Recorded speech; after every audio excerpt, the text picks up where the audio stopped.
entre uno y otro paciente, ¿cierto? Según las características de un sinnúmero de factores, pero de ese paciente en particular.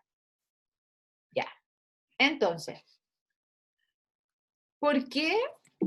Porque todos somos distintos, y como todos somos distintos, necesitamos que a todos nos traten de forma individual, porque atender personas no es una receta de cocina, no significa que a todos los pacientes, en todos los pacientes funciona esto, a todos los pacientes les hago lo mismo, con todos los pacientes uso los mismos materiales, por lo tanto, se hace menos rígido.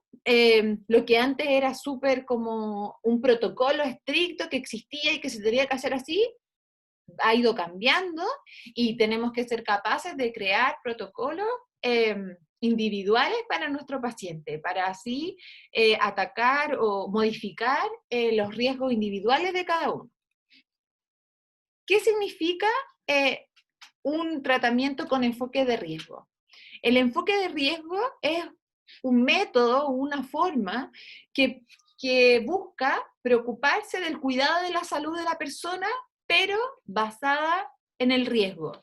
Utiliza la lógica de prever la aparición de nuevas lesiones de caries, eh, eh, recopilando información de la dieta, de los dientes, del estilo de vida, de las condiciones sociales del paciente, y así busca confeccionar o planificar un tratamiento según el enfoque de riesgo del propio paciente.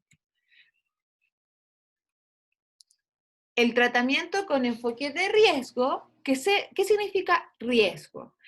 Riesgo significa la probabilidad de generar caries en un tiempo determinado, un año, una semana, un mes, en un tiempo determinado, con la reunión de las condiciones necesarias para que ocurra la desmineralización. O sea, yo al decir que voy a enfocar en el riesgo y que evalúo los factores de riesgo de ese paciente, lo que busco es disminuir esa probabilidad de generar caries, porque además voy a modificar esas condiciones para que no ocurra o sea menos probable que ocurra esa desmineralización.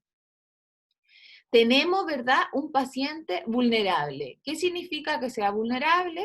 Significa que en ese paciente podemos identificar algunos factores necesarios, por ejemplo, una dieta alta en azúcares, un cepillado deficiente, no sé, una alteración de estructura, pero que no son suficientes para indicar enfermedad. O sea, significa que mi paciente es vulnerable, está en riesgo porque tiene algunos factores o algunas características que significan riesgo, pero no es suficiente para decir que está enfermo, sino solo para decir que está en riesgo y que es vulnerable a esa enfermedad. Pero también existe un paciente vulnerable con actividad de caries. Eso significa que pasamos solamente a un paciente que podía tener a una persona en la que se pueden identificar factores suficientes que indiquen enfermedad. Estos pacientes tienen riesgo de desarrollar aún más lesiones de caries, incluso cuando no se vea daño clínico, o sea, cuando yo mire y todavía no existe un daño clínico evidente, sí podemos identificar en ese paciente factores lo suficientemente o en número o en severidad que puedan indicar que existe enfermedad. Por lo tanto, los pacientes vulnerables con actividad de caries son más riesgosos, están en un mayor riesgo que los pacientes vulnerables. Por ejemplo, un paciente con caries, o sea, mancha blanca, caries de mancha blanca, significa que ¿es un paciente vulnerable con actividad de caries? Probablemente sí, aunque ahí podemos como dudar o de si acaso eso se considera daño clínico o no. ese proceso de desmineralización, en donde aún no hay cavidad, en donde aún no hay cavidad en el diente, pero sí se observa una franca zona de desmineralización.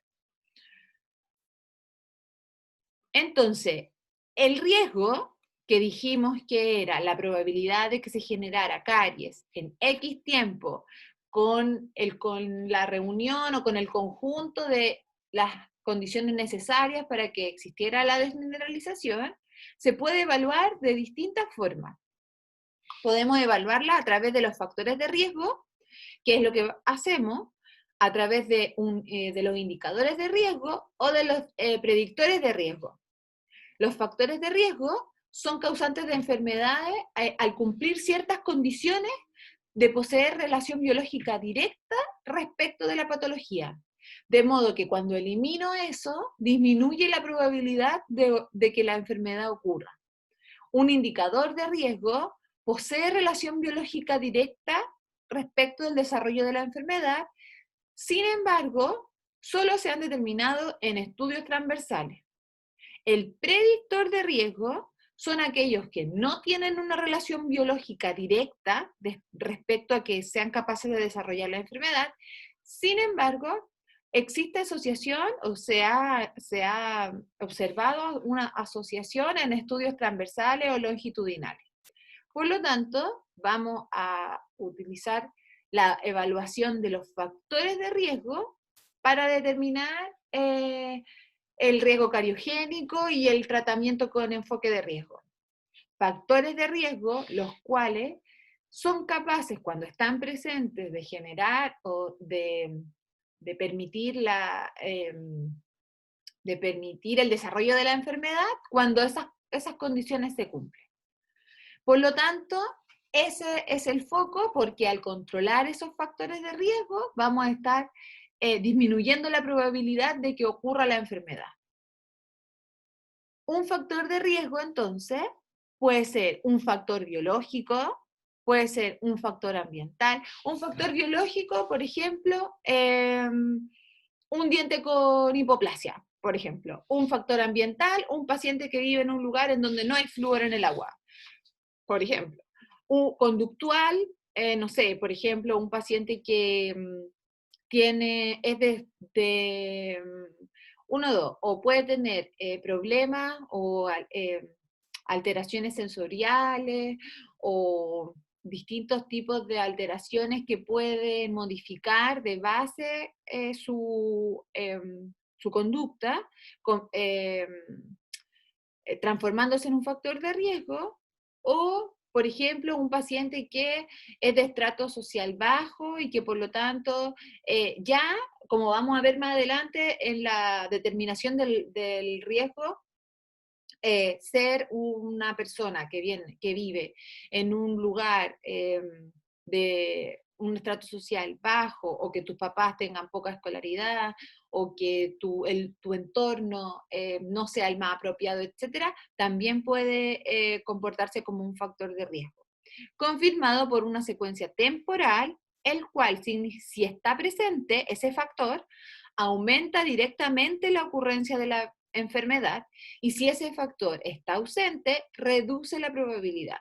Entonces, lo importante, lo que tenemos que recordar de un factor de riesgo es que puede tener múltiples características, puede ser biológico, ambiental o conductual, y que al estar presente aumenta las probabilidades de enfermedad y al estar ausente las disminuye. Por lo tanto, es determinante.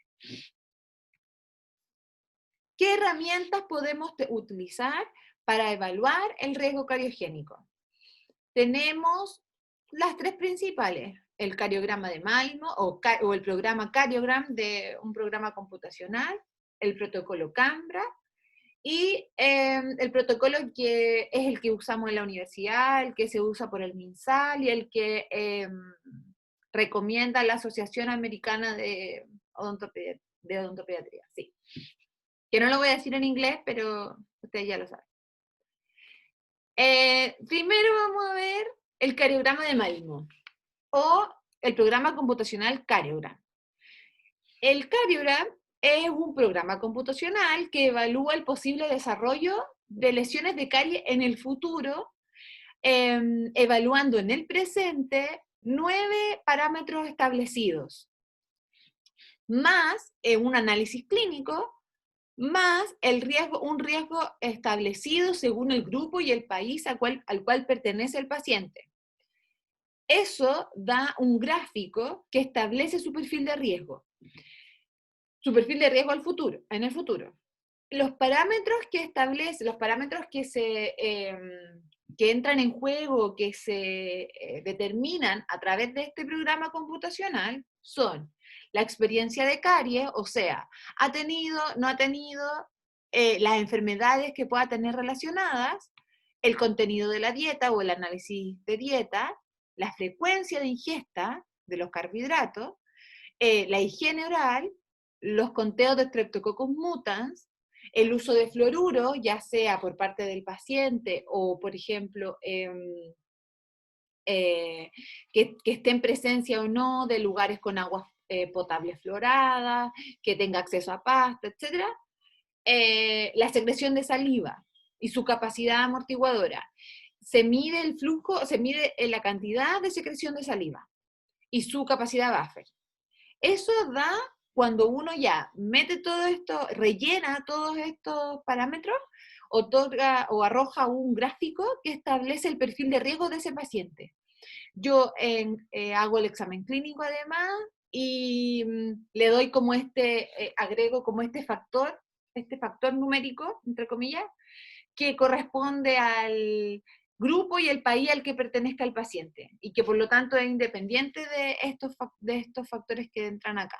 Este es computacional, es súper útil. Yo he visto videos, nunca lo he usado yo con un paciente. ¿Lo han usado ustedes? ¿Vieron el video? ¿Feña? Sí. Sí. Ya. ¿Kevin? Sí, el año pasado igual lo ocupamos, ¿Sí lo usaron? Ah, bacán, ya. ¿Y con quién? pero, ¿Eh? pero no hubo como una retroalimentación y como que al menos yo no lo manejo bien. ¿Fue así como con pacientes ficticios? No entre nosotros. Entre nosotros. Bacán. Bacán. ¿Y estaban en alto riesgo? Ah, Puede ser, los estudiantes universitarios, hay estudios que Sí, relatan algunos sí. sí, que relatan que Sí. su riesgo de caries es mucho más alto que cuando estaban en el colegio. Pero sí hay pues que ver fíjate, no cómo come hubo. nomás un universitario, cómo come y cómo duerme. Come cualquier cosa en cualquier momento y duerme en cualquier parte a cualquier hora. Se lava los dientes, espero que 3 veces al día. El protocolo Cambra es un poco más complejo que el Cariogram. El protocolo Cambra además separa las recomendaciones en la edad de los pacientes. En pacientes de 0 a 5 hay unas planillas y en pacientes de 6 y más hay otras. Es un protocolo que se desarrolló basándose en la prevención, en la reversión de las lesiones que existen y en el tratamiento. La parte buena del protocolo Cambra es que sugiere estrategias correctas para prevenir o también para revertir el proceso de caries. Y relaciona los factores de riesgo y también los factores protectores. ¿Cuáles, por ejemplo, o cuál, nombren uno, qué factor podría ser un factor protector? Por ejemplo. A ver, ¿qué se le ocurre? ¿Cuál puede ser un paciente protector?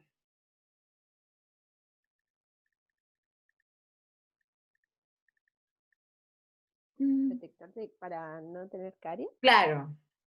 sellante. Ya, y por ejemplo, así, por ejemplo, decir, no sé, no es, pero por ejemplo, es súper cooperador el paciente, es muy de un muy buen manejo, eso sería un factor protector. ¿Qué otra cosa podría ser un factor protector?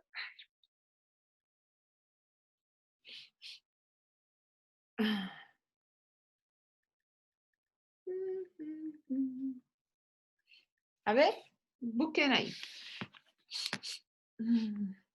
Dinos Kevin, busca a Kevin. Tú que no, te hemos visto como una vez en todo el año. Ah, ya voy a meter mi cámara Te entonces. imagino acostado, así. Te Ah. imagino así, a mimir, así. Voy a tener el botón de lejos, voy a tener un botón para apretar cuando la doctora me hable. No, ya, cuéntanos, busca ahí. Eso en serio. Eso siempre, ¿sí, viste? Eso Siempre en me serio. imagino eso. Mi pololo siempre dice, yo creo que tus alumnos deben tener un botón y subí una foto de ellos. Le digo, no, porque se mueven en la cámara, así que no es una foto. No, Dice, es que un botón. yo no uso cámara porque ando con un polar completo. ¿Ya? Con Eso es pelusa. como, entonces, es que me ha abrigado, de repente mi casa hace frío y eso es lo único que me abriga completo. Ya, entonces, si no te vemos, entonces dinos, busca factores protectores de caries. Yo Dinos, creo que la agua florada, ya, sí, muy bien. ¿De qué? ¿Por qué? ¿Por qué crees tú que es un factor protector?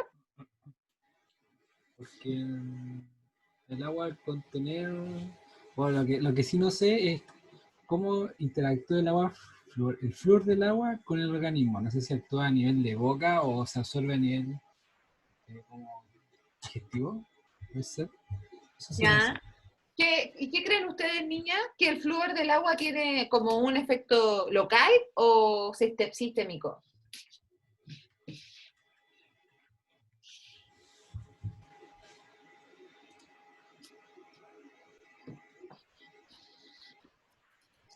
¿Mm? ¿Mm? ¿Mm?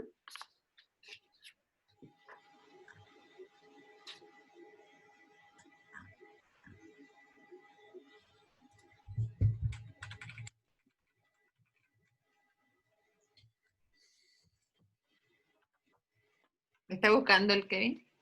No. O sea, sí, No. pero no. Ya. ¿Qué? ¿Cómo creen? ¿Local o sistémico? Yo no sé.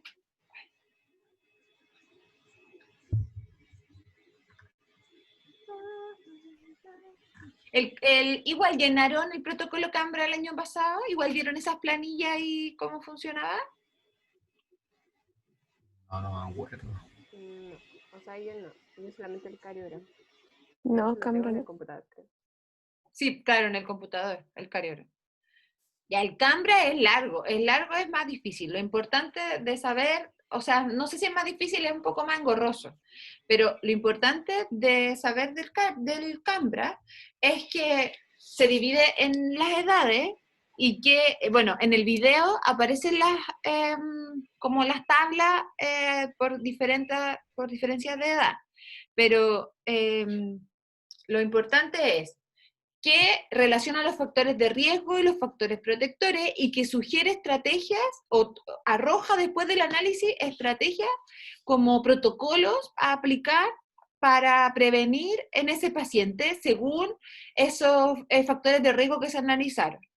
Eh, el programa le asigna al paciente un nivel bajo, moderado, alto o extremo.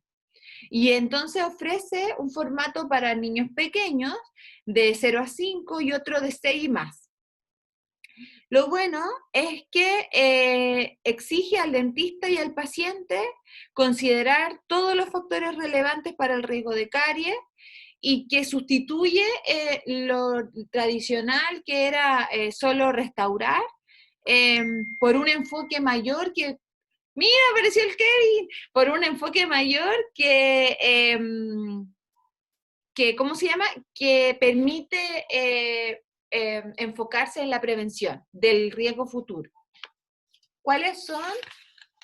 Ah, no, acá. Yo tenía acá. Lo del fluoruro era sistémico, no es local. Sí, es sistémico, no local. Exacto. De todas formas, miren, se supone que la floración de las aguas están reguladas, etcétera, pero igual yo he leído que esa regulación del fluoruro del agua es como más o menos como no tan bueno, pero efectivamente el flúor contenido en el agua, es, ¿cómo se llama? Es sistémico. Exacto.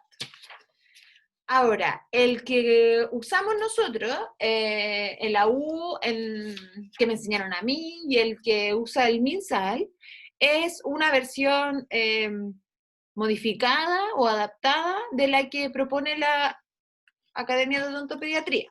Ah, ya, espera. Aquí del Cambra tenemos, por ejemplo, acá hay una foto de una, como de las sugerencias que hace el programa después de ingresar la data. Por ejemplo, en un paciente que arroje que su riesgo sea bajo o moderado, te dice, por ejemplo, si el paciente tiene un riesgo bajo, entonces las radiografías de control se pueden tomar cada 24 o hasta cada 36 meses. Pero en un paciente con riesgo moderado, las radiografías deberían tomarse máximo cada 24 meses. En un paciente con riesgo alto, yo tomo radiografía todos los años, una vez al año, por lo menos, en un paciente de riesgo alto. ¿Por qué no más seguido? ¿Por qué no más frecuente? ¿Se justifica tomar radiografía, por ejemplo, a un paciente 2 veces al año, en los 2 controles del año? ¿Qué creen ustedes?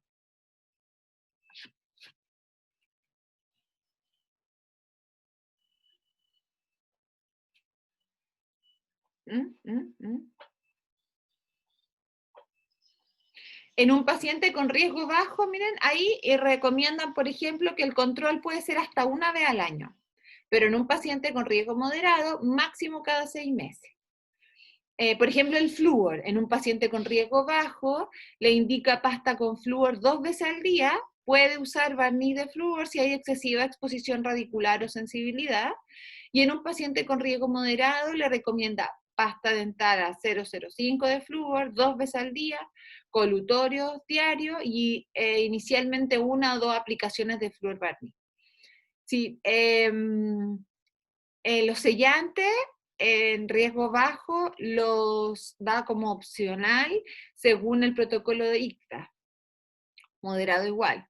Y no considera relevante o que lo requiere el control de pH o en ninguno de los dos. Entonces, ¿toman radiografías 2 veces al año o no?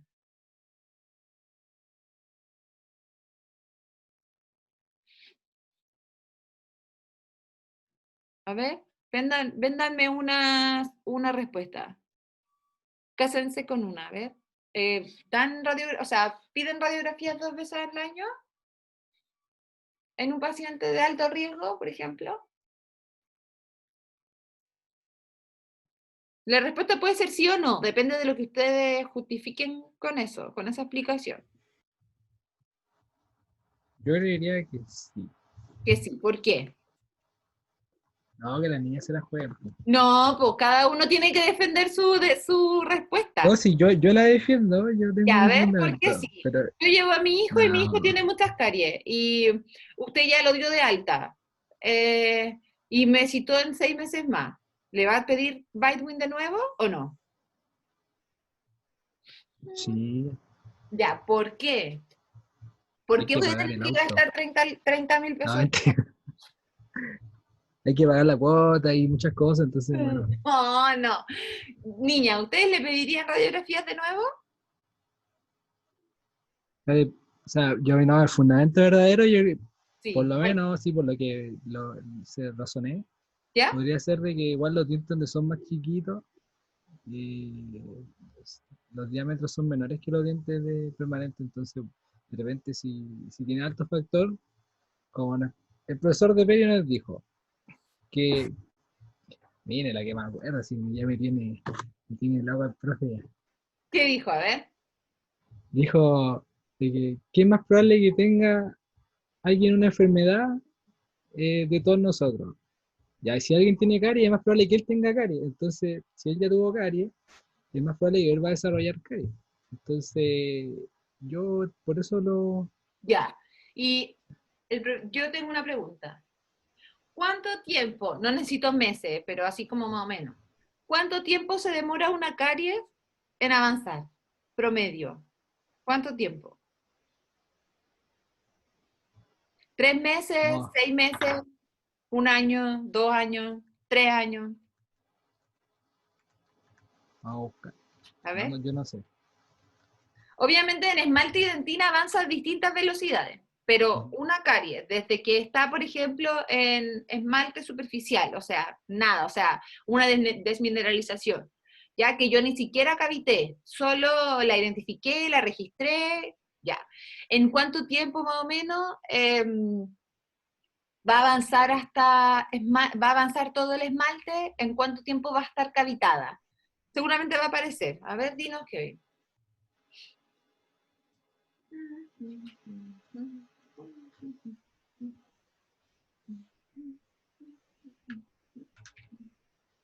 Considerando que el paciente tiene como, ¿cómo se llama? Dientes normales, estructura de dientes normal, etc. ¿Ustedes, niñas, tomarían igual o no? ¿Tomaron el control o no?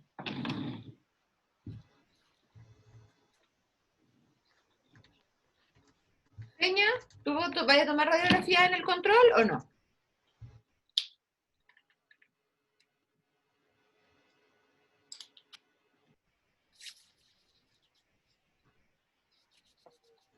No hay respuestas malas, díganme. Si a lo más la van a tomar y no va a haber nada, o va a haber, no hay respuestas malas. A ver, ¿qué piensan ustedes? Yo no la tomaría en el segundo control. ¿Por qué? Porque si se le hizo el tratamiento, es mejor hacer el examen visual y si uno llega a observar algo, tomar la radiografía.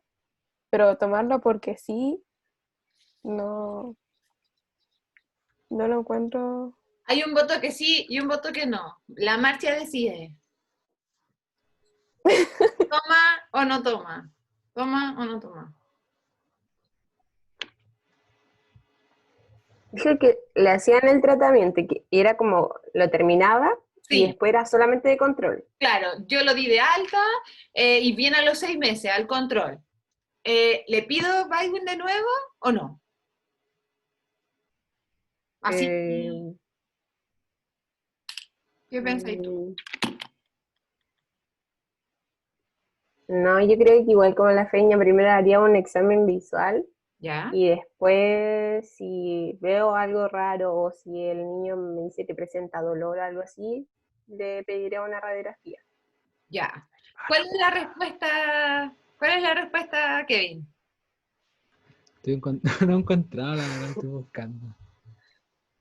Bien, mientras busca el Kevin, bueno, una caries no se cavita tan rápido. O sea, una caries, por ejemplo, que estaba como una desmineralización de esmalte en 6 meses, como en una estructura de diente normal, etcétera, no debería, todavía, no tiene un avance tan rápido para ya estar en dentina, por ejemplo, a menos de que hayan otros factores que influyan.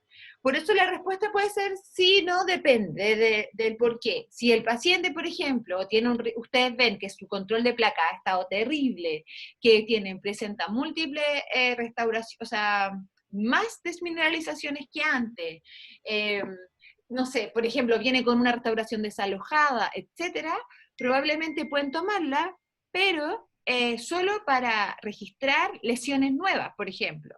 Pero una lesión, pero todas esas lesiones que ustedes podrían evidenciar, no debería ser ninguna, por ejemplo, dentinaria. Por lo tanto, si un paciente se dio de alta, clínicamente se ve bien, las restauraciones están bien, su control de placa está bien, etcétera, pueden hacer los protocolos de mantención y se justifica, o sea, se indica sí o sí al siguiente control, cuando se haya cumplido un año, a menos de que ustedes tengan duda por una restauración profunda o una cosa así, pero si no, no es necesario. Si es que ustedes efectivamente trataron todo, porque una caries no avanza tan rápido en un diente normal, entonces no debería haber nada dentinario si hace 6 meses hicieron todo. Ahora, a veces sí, por ejemplo, hay lesiones que están justo en el límite o casi muy cerca del límite dentinario, entonces y uno no las abre porque no quiere, porque es muy chico. A veces uno puede tomar una radiografía de control para ver si sigue en el mismo lugar la lesión o ha aumentado que justifique cavitarlo y restaurarlo. Pero así, solo porque sí, usando el fundamento del tiempo de la carie, no. Así que ganó, más o menos ganó el que. Ya. Entonces, en el CAMBRA hay indicadores de enfermedad de caries que se involucran o que se relacionan con el estado socioeconómico del paciente, con la presencia de restauraciones o de lesiones en los últimos 3 años. ¿Cuáles son los factores de riesgo que pueden evaluarse? El acúmulo de placas, los factores que modifican saliva y la ingesta frecuente de azúcares. ¿Cuáles son los indicadores de actividad de caries, que no es lo mismo? Las manchas blancas, las descalcificaciones o la presencia de restauraciones. ¿Cuál es el que nosotros usamos? El protocolo propuesto por la APD, por el MinSal, adoptado por el MinSal y adoptado por su universidad. Este protocolo,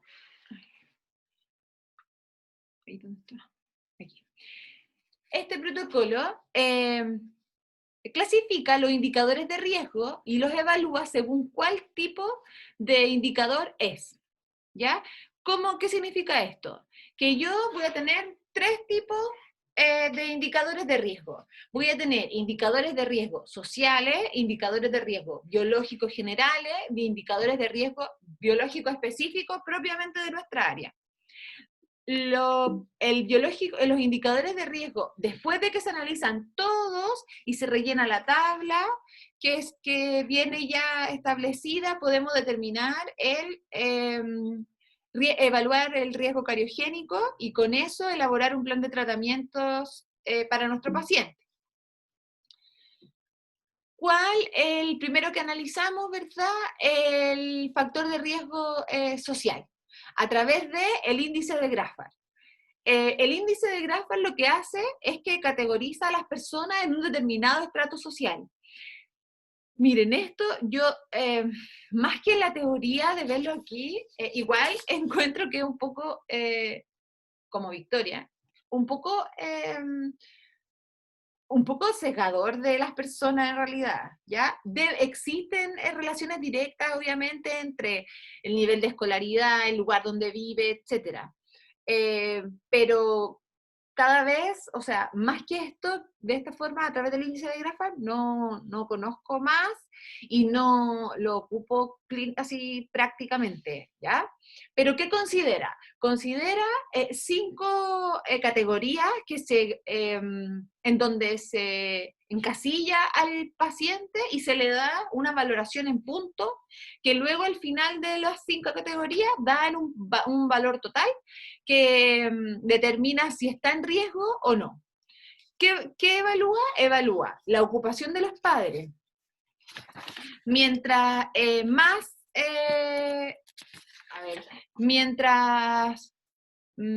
menor es el riesgo el riesgo social, mayores son los puntos. Por ejemplo, la ocupación de los padres, la profesión que tengan. No sé, en el primer grado van a estar los directores de los bancos, la gente profesional, los ingenieros, los que tienen título universitario, etc. Y así va bajando hasta llegar a trabajadores temporeros, mano de obra no calificada, jornaleros, etc. Después evalúa el nivel de educación de los papás. El top, obviamente, es que tenga la enseñanza universitaria completa, todos los que tengan una profesión universitaria, hasta llegar al 5º grado, en donde son los papás que, por ejemplo, fueron al colegio, no lo terminaron, o pueden ser analfabetos, o pueden saber leer y escribir y después dejaron el colegio. La fuente principal de ingresos familiares puede ser, por ejemplo, en el primer grado está la gente millonaria. No, la gente que tiene mucha plata, mucho dinero, que muchas veces tienen una fuente de dinero heredada o adquirida por negocios, por ejemplo, la gente que tiene grandes empresas, etcétera, hasta llegar al 5º grado, en donde son familia o una persona que, por ejemplo, se benefician de subsidios, de asistencia del gobierno, de bonos, etcétera. Lo que no incluye ahí las pensiones de desempleo o incapacidad. Después, la calidad de vivienda. Por ejemplo, si ambos papás trabajan, obviamente se considera el papá que gane más plata, que tenga una mejor posición frente al otro. Después, evalúa la calidad de la vivienda. Por ejemplo, y la calidad del barrio donde vive. Si el grado 1, obviamente, los jardines del sur, no sé, o muy lejos, un lugar muy elegante, un barrio residencial donde el valor de la tierra es muy caro, hasta llegar al quinto, que son barrios marginales, o tomas, o barrios muy pobres. Después de eso, entonces, determinamos, ¿verdad?, la valoración o la cantidad de puntos que el paciente recibe, y podemos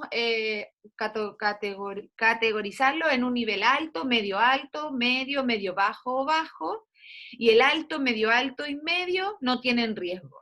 El medio bajo y el bajo tienen riesgo social. Después vamos a ver qué tenemos que hacer cuando tenemos un paciente con riesgo social. Después de eso, que se hace de manera rápida, es como una encuesta, vamos a determinar vamos a analizar los indicadores de riesgo biológico generales. Y en esto, de hecho, creo que me importa más que les quede como grabado en la cabeza más que lo otro, porque siento que todavía no, en general, no relacionan la boca con el cuerpo, entonces no asimilan alteraciones sistémicas que pueden afectar a la calidad del diente y actuar como un factor modificador. En los indicadores de riesgo biológico tenemos que analizar la anamnesis y los antecedentes materno-infantiles de nuestro paciente. ¿Cómo cuáles? ¿Qué tipo de parto tuvo? ¿Tiene alergias? ¿Tiene intolerancias? ¿Tuvo hospitalizaciones? ¿Operaciones? Si tuvo, ¿cuándo las tuvo? ¿Por qué las tuvo? ¿Cuánto tiempo las tuvo? ¿Consume medicamentos? Puede ser que ahora no. ¿Ha consumido medicamentos? ¿Tratamientos? No solamente, por ejemplo, sí, tuvo resfriado y le dieron, no, sino que, sí, mire, tuvo alergia a la proteína de la leche de vaca y estuvo un año con remedios medicamentos para tratar la alergia, por ejemplo. Toma todos los días tal suplemento, etcétera. Es mega importante que puedan consignar eso y llegar de alguna forma a esa información. Tipo de parto, parto de término, no parto de término, no, estuve en cama desde el 5º mes, no, fue prematuro, no, sufrió una hipoxia al nacer, no, lo que sea. Sí, es alérgico a, no sé, X alimentos o X sustancia. Todo eso. ¿Qué es lo que más frecuente se ve en los niños? Primero, el uso de medicamentos, ¿ya? Lo que antes nuestras mamás, bueno, lo que antes mi mamá, mi abuela, solucionaba con un remedio de la naturaleza, ahora casi todo se soluciona con remedio. La gente quiere tomar remedio, la gente le gusta tomar antibióticos, le gusta tomar ibuprofeno, paracetamol, todo lo que ven. Entonces, muchos niños usan medicamentos de uso permanente, ¿como cuáles? Como los broncodilatadores, los antipsicóticos, los descongestionantes, los antihistamínicos. Muchos niños usan similares al Ritalin. Hay muchos pacientes diagnosticados con hiperactividad o con TEA, por ejemplo. Muchos pacientes toman similares a Ritalin. Y todos esos medicamentos, todos los que tenemos de esas familias, antialérgicos, broncodilatadores, PUF de salbutamol, etcétera, producen serostomía. Cuando tenemos serostomía o sequedad de la boca, disminución del flujo salival, ¿qué cosas pasan? ¿Qué cosas leyeron ahí que pasan? ¿O qué cosas saben ustedes que pasan? A ver, cuéntenme.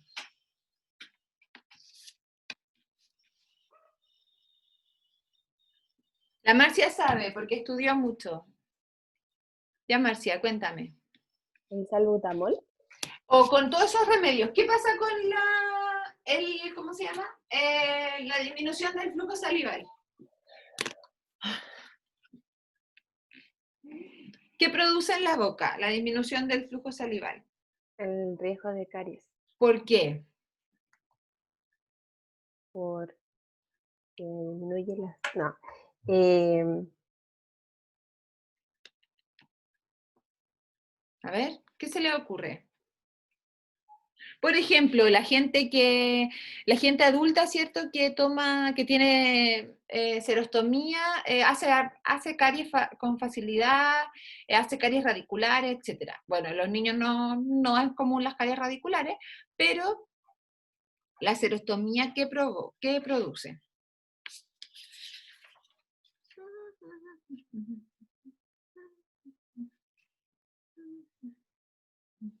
¿Qué se le ocurre? A ver. que disminuye la saliva. Ya, y entonces, Maya, Mm, Maya, piensen. Piensen, porque si no, cuando el paciente les diga, sí, tomo tanto, ustedes van a decir, ya, ¿cómo se escribe? Así, lo van a escribir y igual no van a saber qué significa eso. Po. Tenemos una nueva alumna. Ya, es que muy gritona, así no va a estar gritando todo el rato ahí. Ya, ¿qué pasa?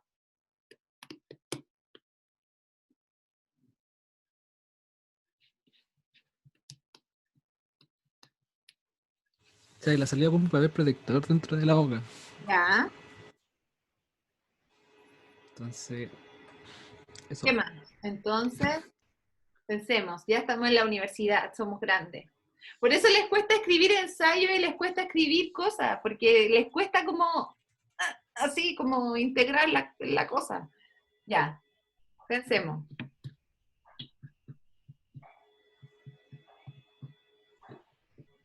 Si no tengo saliva, ¿cierto? No tengo ese efecto protector. Si no tengo ese efecto protector, ¿qué va a pasar cuando yo coma?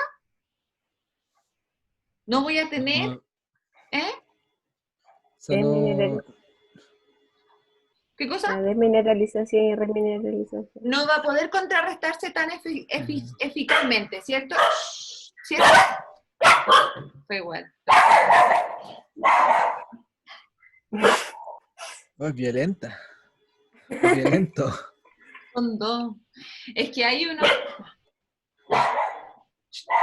unos perros como poodle, como 2 departamentos más allá, y cuando los sacan ladran y esta se vuelve loca y también quieren salir.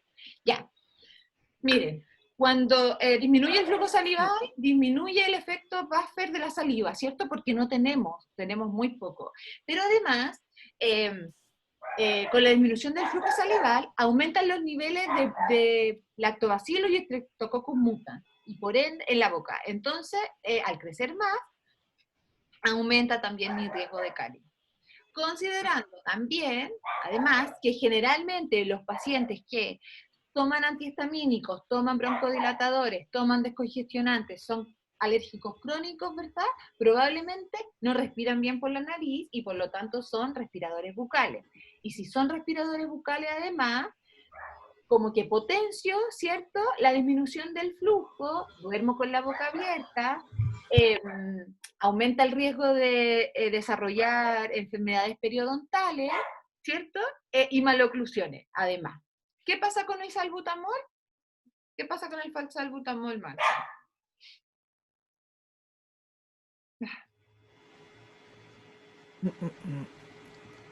¿Por qué lo puse así aparte?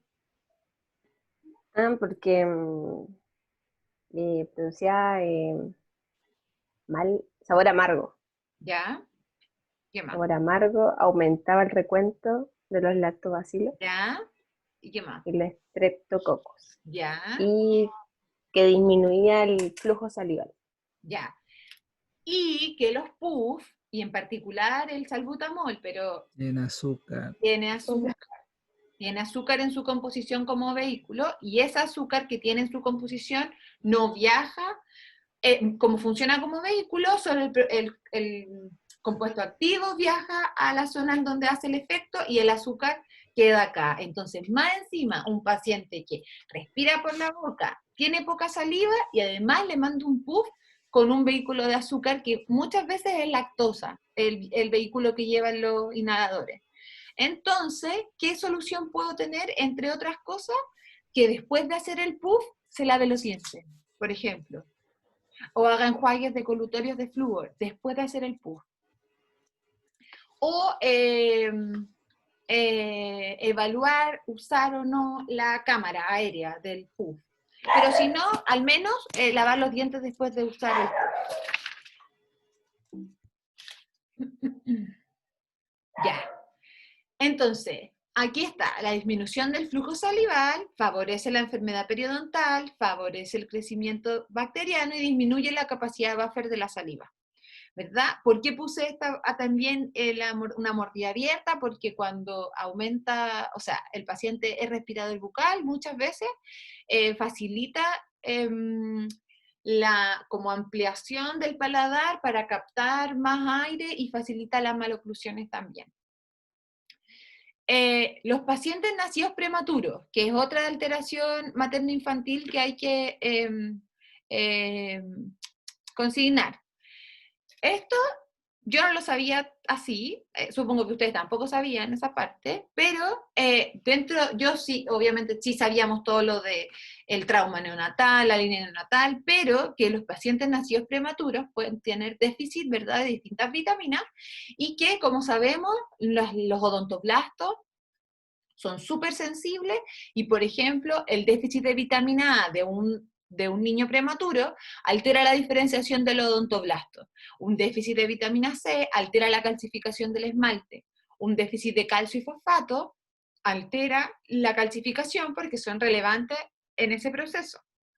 Además, todo niño que nazca, cuando nace, sufre como un trauma neonatal y en donde disminuyen los niveles de calcio, ¿verdad? Y que hay veces que puede quedar una cicatriz o registro, que era lo que habíamos denominado en unas clases antes, línea neonatal, que es cuando es la cicatriz de la disminución de la concentración de calcio al momento de nacer. Obviamente en un paciente prematuro, todas esas alteraciones se dan con mayor intensidad y por eso pueden generar alteraciones o riesgo, aumentar el riesgo de caries de forma considerable. Miren, estos pacientes, aquí está eso que estábamos conversando recién. Son pacientes míos, este paciente tiene 2 años y medio, un poquito menos de 2 años y medio, y esta paciente tiene 1 año 3. Es una bebé exquisita, recién tiene como 7 dientes. Ambos pacientes, esta paciente de 1 año 3, ya había consultado antes a odontopediatra, el odontopediatra le dijo que se lavara con agua los dientes y que se lavara con pasta sin flúor.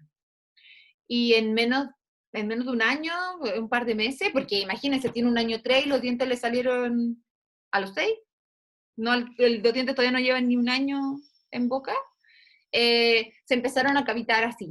Fíjense el lateral, casi no tiene esmalte, y ahí atrás está recién saliendo un primer molar temporal y solo se ve la calocruzal y la calocruzal está cavitada también. Paciente que toma solo lactancia materna exclusiva, no toma azúcares, no usa biberón, etc. Cuando ustedes ven esto, no es muy, no se relaciona directamente, o sea, uno tiende a pensar, no creo, no es posible que haya este nivel de daño en un diente que salió hace tan poco, y que cuando miro esa muela que todavía está saliendo, ya está cavitada. Entonces empezamos a preguntar y resulta que la paciente a los muy pocos meses de vida, sufrió una infección severa, estuvo hospitalizada 1 semana por un cuadro de fiebre alta y que se asocia directamente a la hipoplasia que tienen estos dientes. Abajo, y que los dientes estaban un poco más enteros, se podían ver las zonas hipoplásicas todavía no cavitadas. Este paciente tiene 2 años 4. Si se fijan, aquí se ve muy claramente la línea neonatal de la que yo les hablaba, o que siempre les hablo. Está muy marcada, está a la misma altura en los dientes, y si yo la observo clínicamente, le veo además como descascarada, como porosa. Este paciente nació prematuro, consultó a los 6 meses, estaba sano, al año tenía unas caries chiquititas, el doctor igual le dijo que se lavara con agua, al año y medio le dijo que se siguiera lavando con agua, sin pasta, lo derivaron a pabellón, todavía están esperando que los llamen de pabellón, hace un año, y ahora esto por vestibular está como regular bien, por palatino está todo destruido, y si se fijan, miren acá, su control de placa, ¿cómo es? ¿Bueno o malo? ¿Cómo ven ustedes la encía? ¿Ven mucha placa asociada a eso? ¿En esa foto? ¿Una encía roja, inflamada? ¿Sí o no? Más o menos. No. Miren, abajo, por ejemplo, se ve como súper rosadita. Y acá no se ve como material va encima. Clínicamente casi no tenía placa. La mamá ahora le lavaba con flúor, con pasta con flúor, y además, ¿le ven algo raro aquí? Ese es un canino y ese otro canino. Ese de allá. Ese y ese. ¿Tiene algo raro acá? Un diente extra. Tiene un diente extra, más encima, más encima. Tiene un gemino acá, más encima. Y gigante, imagínense si pierde ese, va a tener como medio metro de arco ahí vacío. Entonces, anamnesis. Paciente, aparte, paciente tomaba sulfato ferroso por una anemia severa, entonces además, todas esas cavidades se tiñeron por el sulfato ferroso. Pero esta mamá, fíjense el color de estas caries y fíjense el color de esta. Esta mamá no le siguió haciendo caso al dentista que le dijo que se lavara con agua y empezó a lavarle con pasta nomás y las detuvo. Todas las caries de las muelas están detenidas, están de fondo duro, no hay que hacer nada, solo tengo que lograr que abra la boca y tapar, tapar, tapar, tapar por todos lados. Entonces, muy importante, la anamnesis. Esto lo vamos a ver rápido, porque ustedes ya lo saben. Tenemos indicadores de riesgo cariogénico y indicadores de actividad cariogénica, que no son lo mismo. Dentro de los indicadores de riesgo cariogénico tenemos el índice de higiene, el COP, el potencial cariogénico de la dieta, evaluar los surcos profundos, evaluar el flujo salival, las condicionantes de retención de placa, etc. Dentro de los indicadores de actividad cariogénica están observar lesiones de caries incipientes en las radiografías proximales, cavidades abiertas o presencias de manchas blancas en caras libres. El índice de higiene es el que hacemos, ¿verdad? Se toman en consideración estos dientes, las caras vestibulares de primer molar, incisivo central, segundo molar, primer molar del otro lado, primer molar de abajo, y lingual, incisivo de abajo y lingual de primeros molares inferiores. ¿Qué es esto? ¿Cuál es la placa bacteriana nueva y cuál es la placa bacteriana antigua? ¿Me cuentan? La azul es la antigua y la roja es la nueva. ¿Sí? ¿Y la blanca? Dudó, la Marcia dudó.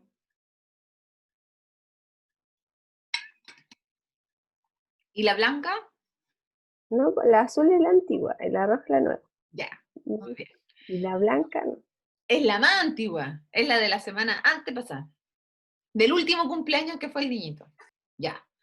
Entonces, consideramos esto. Este es súper fácil porque ya lo han hecho siempre, ¿cierto? Aunque este es el modificado porque el original no usa revelador de placa.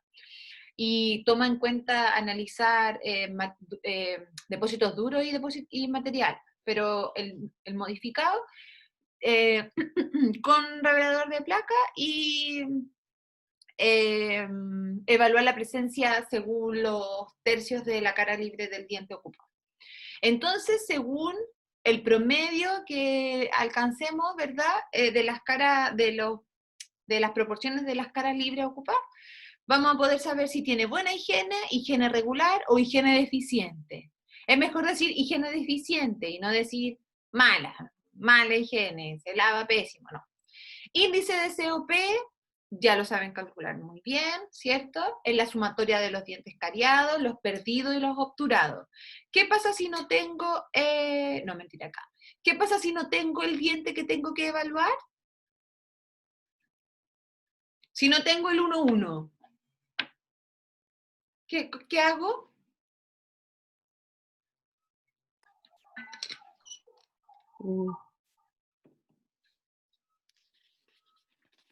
¿Cómo determino eso?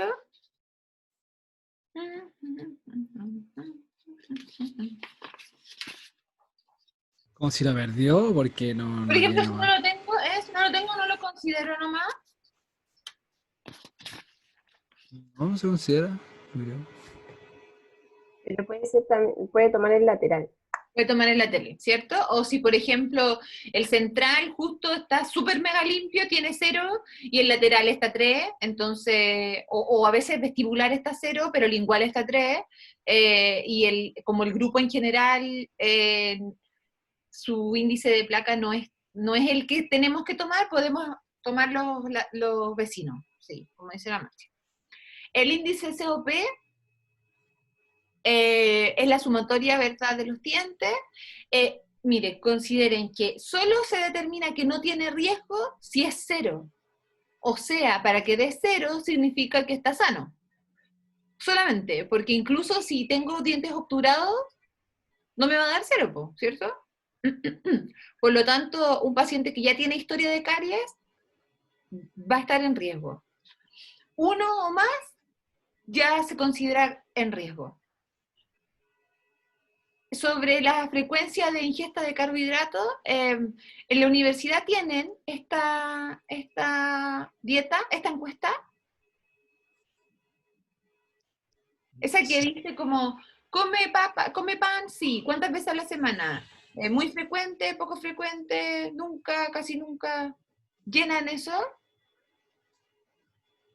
Y yo sepa, no. ¿No? Ya. No sé, ¿verdad? Esa, porque yo me conseguí, pero no estaba esto. Había como otro análisis de dieta más simple. Este modelo de encuesta, primero lo que hay que identificar es el número de ingestas diarias, ¿verdad? El otro día en la clase de caries y dieta dijimos que tenía que tener un máximo de 4 ingestas al día. Más de 4 estaba en riesgo. Esa ya está establecido, uno solo la imprime o la fotocopia y la aplica, y tiene grupos de alimentos, y que están ordenados según su grado de cariogenicidad, y luego uno le va diciendo, por ejemplo, ya, jugos de fruta, jugos de leche, con azúcar, etcétera. Nunca los como, 2 más veces a la semana los como, sí, todos los días, etcétera. Ahí es donde lo marco. ¿Para qué? Para luego determinar, esa leche con chocolate, la tomo con las comidas o entre las comidas, y se marca también. Entonces, después multiplico esos valores y puedo conseguir el consumo por ocasión y la frecuencia, y así el valor potencial cariogénico. Y lo registro, todo eso es para registrarlo en esto, ¿cierto? En esa.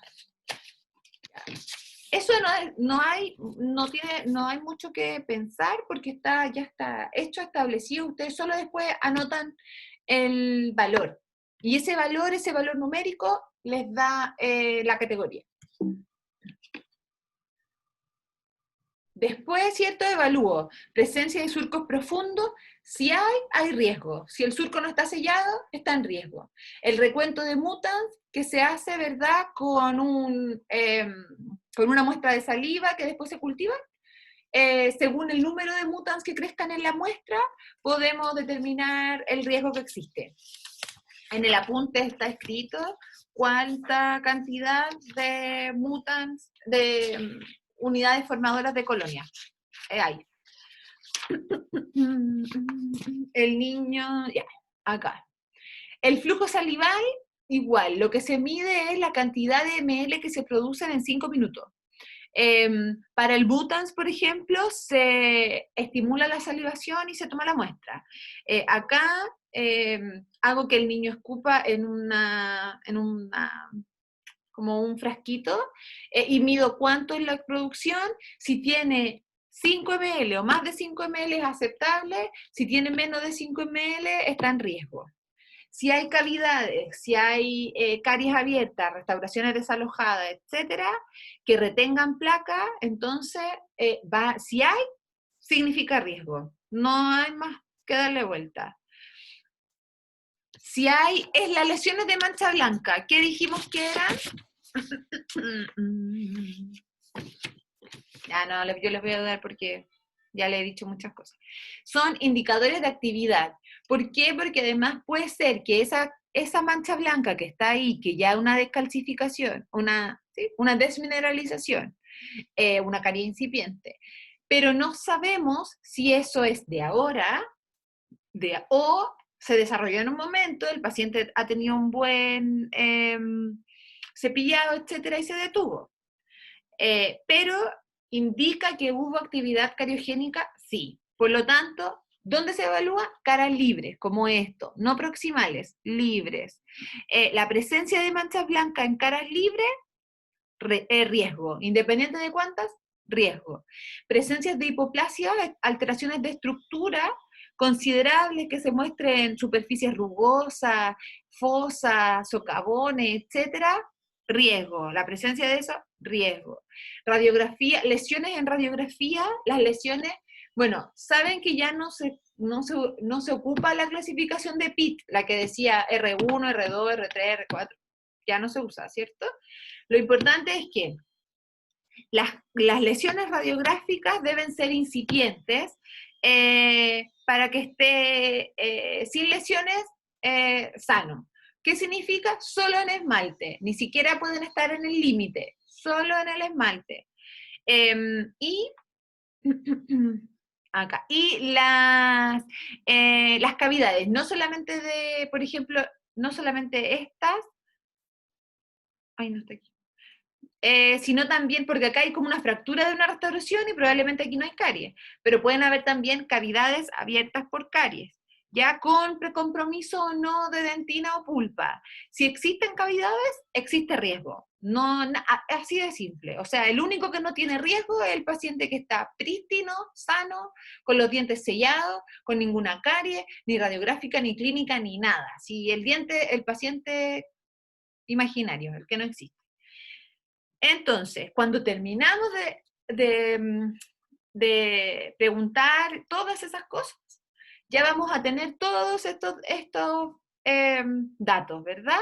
Y si determinamos que el riesgo social del paciente es alto, tenemos que derivar. ¿Cuándo va a ser alto?